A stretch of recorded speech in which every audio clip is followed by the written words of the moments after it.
You ask Tiger to solve. This deals with linear equations with one unknown. The final result is b equals -4. Let's solve it step by step. Group all constants on the right side of the equation. Subtract 6 from both sides.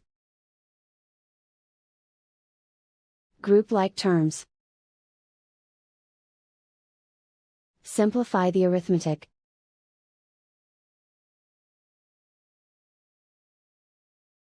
Isolate the b.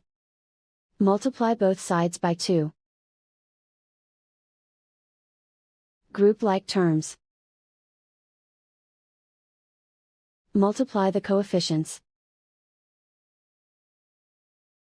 Simplify the fraction. Simplify the arithmetic. And so the final result is b equals -4.